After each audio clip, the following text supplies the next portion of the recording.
Can you hear me in the back? Perfect.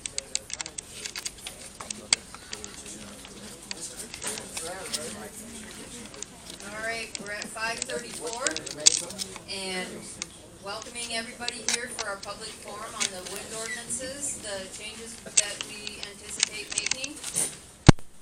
And I'm going to turn it over to Todd Case from First District to lay out the ground rules for our meeting tonight, and he'll explain everything as we go.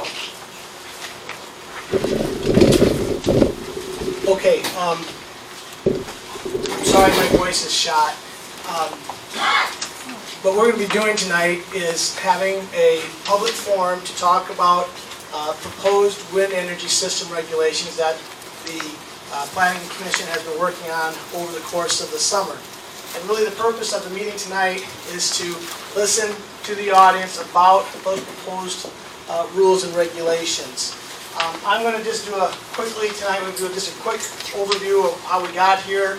There'll be an opportunity for the public comment, and then at the end of the meeting, staff is going to ask the Planning Commission what they want to do. Do they want to continue having more discussions about the topic? Do they want to take input in tonight and add that into some sort of an amendment?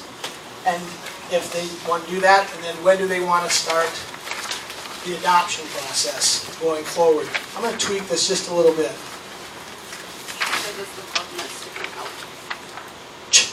1, 2, 1, 2, 1, 2. That's good. That's better. Okay. So last March, the county commissioners had a public meeting. They were talking about wind energy systems and a possible moratorium. At the end of that meeting, the county commissioners instructed the Planning Commission to set up a process to review the existing wind energy systems regulations. The First District was asked to be a facilitator by the County Commission in assisting the Planning Commission with that process. In May, we had a public forum similar to what we're doing tonight, where the Planning Commission heard from the public about questions, concerns, and the like regarding wind energy systems. In June, July, September, and October, the Planning Commission held 4 work sessions where they talked about ideas, sample regulations, things that they'd heard, things that they'd read regarding wind energy systems. In August, the Planning Commission, County Commission, and the public was invited to attend a wind tour that was put on by the Lake Area Technical Institute and Grant County Development Corporation that was held down in Minnesota. Since this time and since this process started, we've also hosted a website where individuals have had the opportunity to present information for public consumption for the Planning Commission, for County Commission, anybody to go in and read that information. And that's still being operated today. So as far as tonight goes, what the Planning Commission had instructed us at our last meeting is we're going to allow for a 3-hour forum. We might be done in an hour and a half, we might be done in 3 hours. But we want to make sure that everybody's got an opportunity that wants to address the board, can come to the board and talk about what they think is good or bad or indifferent regarding the proposed rules and regulations. So again, forum is for the public. The Planning Commission is not going to be getting into a give and take and answering questions. They may ask you to clarify a position or a point or something that you'd like to see. We are going to limit public comment based upon the number of people that want to sign up and start. And then everybody will get so many minutes based upon those people that want to comment. That goes into 180 minutes. Because we are talking about a constraint of time, the Planning Commission is primarily interested in the proposed changes that have been out for public consumption for the last couple weeks, listening for alternate language suggestions, things that maybe they need to explore. There's a wind application before the Board of Adjustment here in just a little over a week. So there are any comments regarding the Crown Ridge will be out of order. You can wait until next week to have those questions or comments regarding the Crown Ridge projects, because that's more of an application and not a policy aspect of this one. When you're coming up, state your name and address. Try to focus your comments on a specific section of the proposed ordinance. Please feel free to provide a specific recommendation. What we're going to do, so everybody can hear, is we're going to put this microphone up here at this chair. So what we will do is we will collect the sign-in sheets. We will call you up one at a time. You'll have your opportunity. Excuse me. Krista is going to be timing, and when it gets down to with 1 minute left, she'll hold up a card or a piece of paper so that you know you have a minute left. And then when it's 30 seconds, she'll tell you have 30 seconds left so that we're not stepping over each other throughout that process. Okay? Again, I just mentioned the Crown Ridge project. Repetitive commentary is not welcome. If you want to just say, I agree with everything that she said or he said, stand up, state your name, where you're from, and state that. But I don't have anything new to offer. Just say, I'm with her, or I'm with him. Personal attacks and or belligerent behavior is also not welcome. Anybody gets into calling names, saying things about people, or starts to act, like a 2-year-old, you will be asked to sit down. The first time it happens again, you'll be escorted out. Okay? You want a very civil process here. It's a public forum. Many of you are neighbors, and we want to make sure that before we're all said and done, that we're try to get along with each other. So, given that, I'm going to have Krista go collect the sheets right now, and I'll get the microphone up here, and we'll get the process started. And when you're talking into this microphone, I know it's the cold and flu season, and you don't want to get sick. I'm not sick. I just was in a band all weekend singing, and I can't talk. And so make sure you put this microphone right here, right in front of your face. You don't have to eat it, but if you put it right here, then everybody can see it.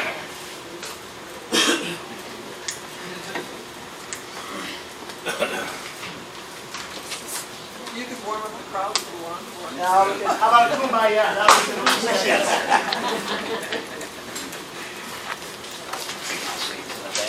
So, has everybody had an opportunity to sign in the sheets and state whether or not you wanted to testify? Okay. 1, 2, 3, 4, 5, 6, 7, 8, 9, 10, 11, 12, 13, 14, 15, 16, 17, 18, 19, 20. 20 goes into 180. Watertown High School math, 9 minutes. So, what we plan on doing is we'll go with 9 minutes. You don't have the ability to shift 4 minutes of your time to somebody else. Everybody gets 9 minutes. If you get done in 2 minutes, and we get all said and done, and everybody goes, and we got a little bit left, and you thought of something, oh, I forgot, and the time's available, we'll give those an opportunity. So those are the ground rules. Does anybody have any questions before we start? Okay, so I'm going to start by just the first name on the list. Would Linda Lindgren please come forward? Sorry, you're the first one out of the gate. Also, if you have written materials that you haven't given to Krista to post online, and you want the board to have them, we will collect them, we will take them, and we will get them out online so the whole public can see them as well. Okay? You can maybe begin, Linda. You want to talk to the board. Oh! Name and address first. My name is Linda Lindgren. I'm from South Shore, South Dakota. I just started. Name and address. 16050 464th Avenue. I just started going through the ordinance and was checking out a lot of things. First of all, the purpose, because of the purpose, I believe the turbines should be as far away as possible. Not as far away, but still get these in, as I have repeatedly heard. Health and safety should be our first concern, not money. A 2-mile setback would be the best for health and safety. So why aren't we doing that? Will there be negative impacts with the proposed setbacks? If you can't say positively no, then we need further setbacks. And also, I was just going through the general provisions, and everything seems vague and not explicit as to what is expected of the wind company. Only to extent necessary for A. B. Implement measures to protect and segregate topsail, etc. What measures? What if the measures aren't enough? C. Implement measures to minimize compaction. What measures? What happens if it doesn't work? Who holds them accountable? Livestock protection. Take precautions to protect livestock.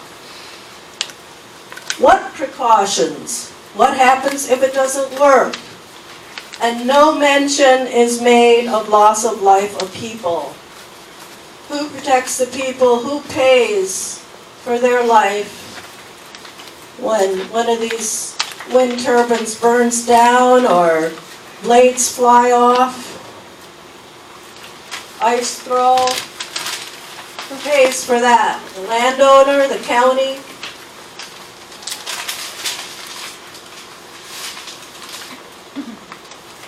Under roads, under III, construction of turbine access roads shall be minimized. What does that mean? Who holds them accountable?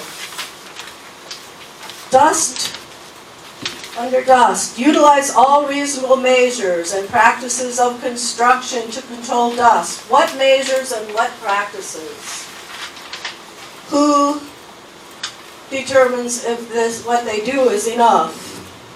And decommissioning, I think it's 1X. If the turbine owner fails to execute the decommissioning requirement, the funds are payable to the landowner, as the landowner incurs and pays the decommissioning costs. Sounds like you're leaving the responsibility in the end to the landowner and possibly the county. Are you prepared for these costs? And that's it. Thank you. Thank you, Linda.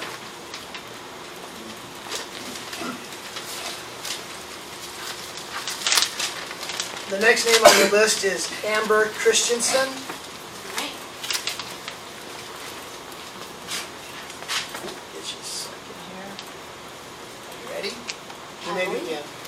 Amber Christensen, 16217 466th Avenue, Strandberg. Okay, let's talk about the ordinance. I made a list of what I find lacking, not even there, or weak. There's very little protection for water, no protection for lakes, rivers, streams, aquifers. It only addresses erosion. No protection from infrasound, not even discussed. Infrasound is the most harmful, I would say. There are no height restrictions, but a firm 1,500-foot setback. Setback should factor times the height with the minimum to protect against larger turbines. If you're not going to put a maximum turbine height on there, you need to factor for eventually taller turbines. Fee. There's no fee. There's no application fee. So how are you going to have the resources to hire experts? You need experts to look through these things. This is all technical knowledge that none of us are prepared to look through. Wildlife and habitat. Where's the protection? The only thing you ask for is evidence that they consulted. What does that mean? It means nothing, actually. It means they could have called, said, let's have coffee. How about a community impact study addressing the adverse impacts on residents, livestock, travelers, and area commerce? How about a traffic study? What about cultural and historical areas? The board chose not to address those. It was brought up by Todd, and you chose not to address those. Rethink that one. Once those are gone, not recoverable. Airports and airstrips, not addressed. Fire. Anyone concerned about prairie fires here? Road construction, or roads and structures should be built to the International Fire Code, not addressed. Any kind of emergency management, not addressed.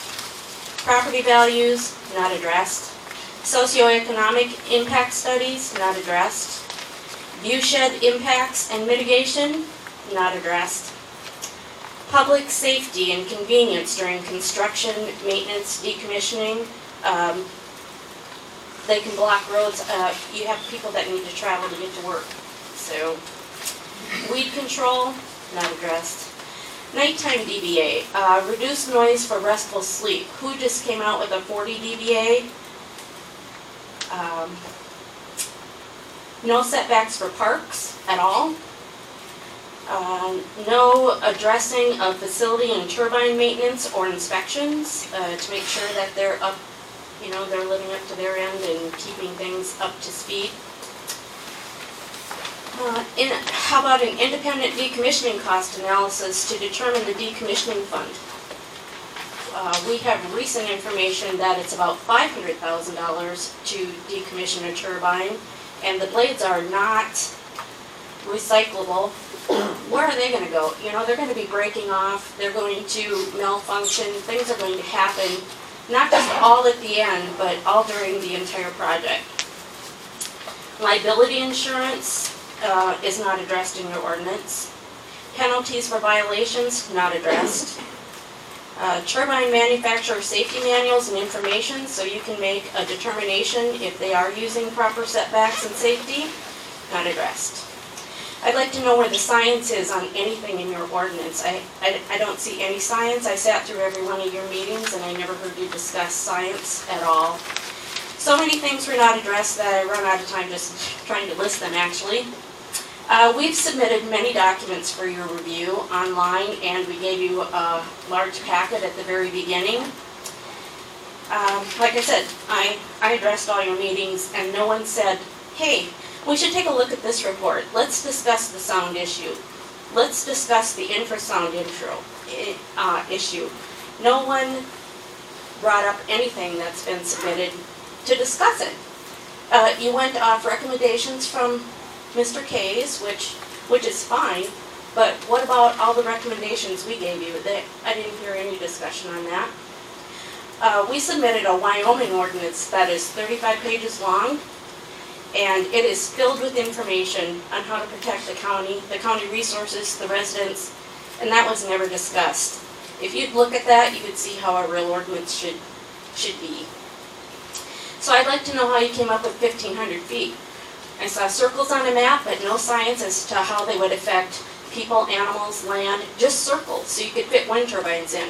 I never heard anyone say, oh, look at that, we don't have room for turbines, judging by these maps. Our county would not be protecting our residents. I heard you say, 1,000 feet? Yeah, that's fine.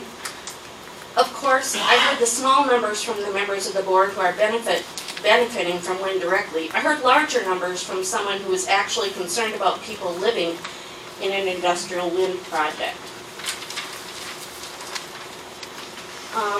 And then I looked at the wind documents recently. I saw letters posted in favor of wind in Grant County. I saw Sioux Falls, Watertown, Summit, Nebraska, Washington, D.C. What's that tell me? They don't live here. They don't care if they trash my backyard and harm me as long as they get their wind welfare check. Gosh, I looked, but I could not find one that supports wind who has a turbine 1,000 feet from their home. I know we submitted around 100 documents of area people who said no, we do not want them close to our homes. Let's just admit it, shall we? It's about the money. Let's not pretend it's anything but money. It's not about the fake green energy claimed by wind. It's greed. Todd Kays, why is wind important to him? Why does he want turbines smashed in 1,500 feet from a home? Well, it's his job. That's his job. I don't know if he's in love with wind, but it is his job to help you, and it's his job to get turbines pushed into our community. Is his home going to be surrounded? No. I see board members with financial gain from wind here, contracts with land, probably not by their homes. I see a guy building a hotel. Those people will get a restful night's sleep. They won't have infrasound. They won't have whooshing. I would say occupancy was penciled in for the first couple of years in his business plan. That's the green of green energy. How about the labor market around here? Good? Does anybody have trouble finding staff? I know I do in my business. I can't find people to work. Valley Queen, think they'll have a problem finding drivers when they need temporary drivers for wind turbines? Do you think that might make it more difficult for your people that actually live here, the businesses that are going to be here? Big Wind doesn't care if milk doesn't get hauled or cheese doesn't get made. Big Wind is lined up for the wind welfare checks coming from the government. That's what they're there for. Again, I ask, where's the science behind your choices? I'd really like to see the science. I think you should include science in your decisions. Your setbacks, your noise, your flicker, your infrasound. The larger the turbine, the more infrasound, the more damaging health and quality of life effects. Never discussed. I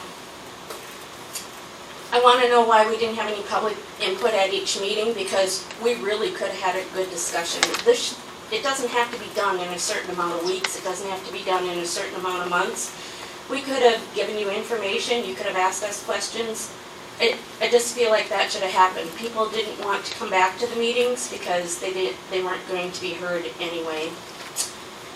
The wind tour was a disappointment. It was not a wind farm tour like we thought it was going to be. It actually was a small, privately owned turbine owned by the bestest salesman, who I see here. Hi, Jim. How are ya? Not a vested salesman. People should be protected from the harmful effects of technology, especially when the harms are not consented to or when they are unjustly distributed. That's a quote from an engineering book that's used in a wind energy course. So, Krista says, I've got to go. This ordinance I feel is grossly inadequate, but I do feel that you guys know that. So I would like you to do more for your county than just copy-paste from another ordinance. I think we should all do our homework and dig in. Thank you.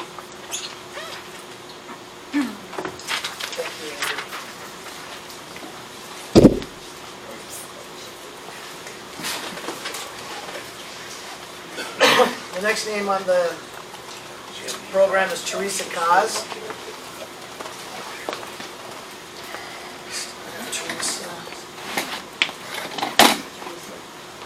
I'm going to choose to sit down as I have trouble reading and standing in at the same time. So, good evening, board members. Influence and personal agendas is an important Address. issue in, what? I need your address. Okay, 15610 459th Avenue, South Shore, South Dakota. Okay, I'll start it where I'm sorry. Influence and personal agendas is an important issue in government today. In writing a safe and sound wind energy system ordinance, it's a great task for all of you. It is a task that cannot be taken lightly and will affect many Grant County and neighboring counties for the rest of all of our lives. Nancy Johnson, you and your husband have 13 tracts of land under contract with Apex Clean Energy Dakota Range Project since at least August of 2015. 10 tracts are located in Coddington and 3 tracts are located in Grant County, totaling well over 1,000 acres, and have been receiving every year money for those tracts since signing. Is that not a conflict of interest? How sure can the residents of Grant County feel that you have their safety and best interests in mind? Voting to keep setbacks of 1,500 feet from all rural residences. Turbines will be too close, too loud, and within safety setbacks, according to Big Wind themselves. It is not the board's responsibility, is it not the board's responsibility to keep all citizens out of harm's way? Mr. Letty, you said you wanted to hear from South Dakota residents what the effects are in the current wind farms in the state and what it has on them. Well, because of some homes being abandoned with confidentiality clauses and good neighbor contracts being signed, it is very difficult to find the number of people who have been adversely affected by turbines. But luckily, some of them came forward in Prevailing Winds PUC application EL 18026. You can hear most of their testimonies on day 4 of the hearing. It is informative, riveting to hear from their testimonies what it is like